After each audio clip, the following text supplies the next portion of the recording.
Why don't you, there's still a lot of people out there who just don't know you. Right. Give me the 2-minute version of your life. Where you're from, education, work experience.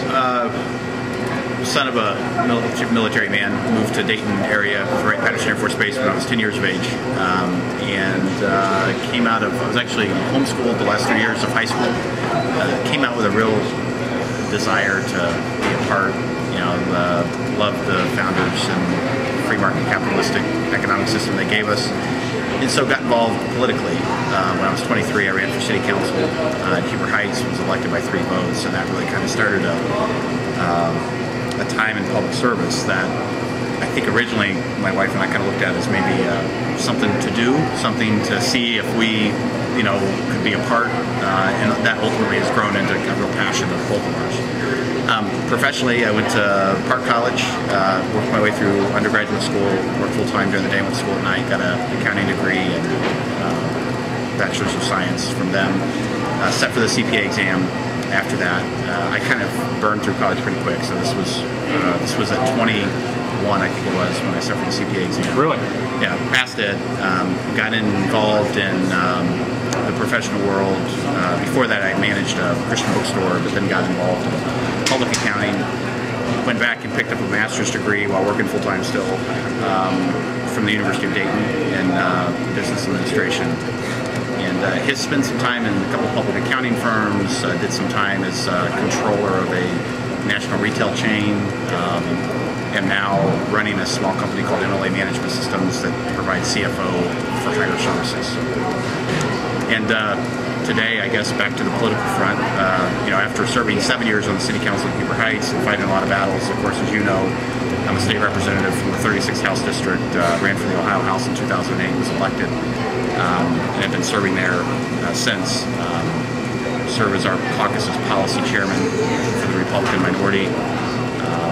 Excited about the work we're doing here, but when Auditor Taylor stepped aside from running for auditor, being a CPA and somebody that understands local and state finance, it was something that we looked around the state and said we think we're the best candidate to make a run for this.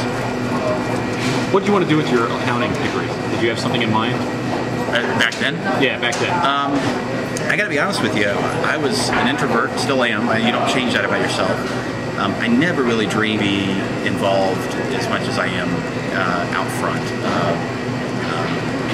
That really, I think, came out of a desire, again, to serve, to make a difference. And when we saw the difference that could be made by leading in the public forum, that continues to drive the agenda. But with the accounting degree, to be honest with you, in undergraduate school, I was looking to just find a way of life. I could either go to school, because my dad wouldn't pay for college, I had to pay for it myself. The Park College where I went, the campus that I attended at night, offered a very limited set of degrees, and I could either get a degree basically in management or accounting and management. I boiled it down to those two, and I said, I'll do accounting and management. I was talked into taking the CPA exam by a professor because I didn't think I wanted to be in public accounting. But after sitting for the CPA exam, passing that, I got involved in public accounting, and I'm grateful I did. I really am. It's been a good career, and it's served me well in public service. Why did you run for city council? Was there some particular issue at the time? Or? Well, at the time, I campaigned very much on police and fire services and being supportive of those emergency services, and I will tell you that I still very much believe that government has a role to play, and it's a whole lot more limited than many of our leaders would like for us to believe. I think that's my philosophy anyway, being a conservative. But certainly when it comes to local issues, things like police and fire fit directly inside that role. I mean, those are things that are a public good. So that was the first campaign.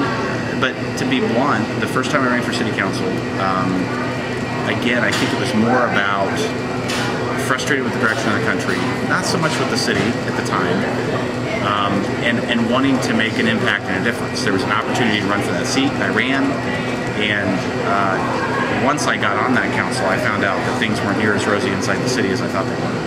And that first 4 years, and really the entire 7 years, was really one of me challenging the status quo on probably one too many occasions, which ultimately very much benefited the city. By the time I left, we had implemented a lot of the changes I had called for.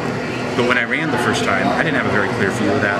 And I think it's true for any office you run for. You don't really have a very clear view of it completely until you're the one actually in there doing the work. That's just the nature of the beast. You ran for county auditor, is that right? When did you run for county auditor? 2006, I ran for county auditor. Which county was Montgomery. that? Montgomery County.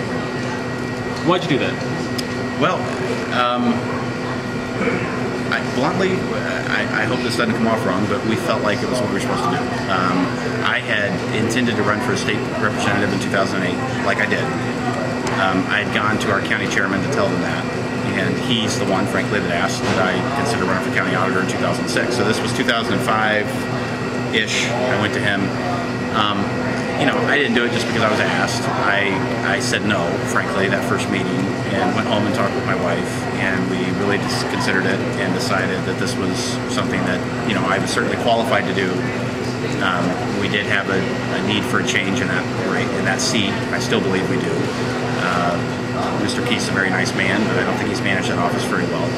And so we announced and ran. And 2006, of course, was a year when the Republican Party paid the price, and rightfully so, for many of the missteps, the Bob Taft regime, etc. And while I think we have been left with a government that is not perhaps serving as well as it should the people, and with the philosophies that make Ohioans work well, makes Ohio work well, we got caught in that. And we didn't win the election. Frankly, there was very few Republicans in Montgomery County who did. Looking back on it, my wife and I, and frankly our entire campaign team, still very much feel like it was the right decision to run. That said, obviously other things were accomplished rather than me actually winning the race, and that's okay. Why'd you want to be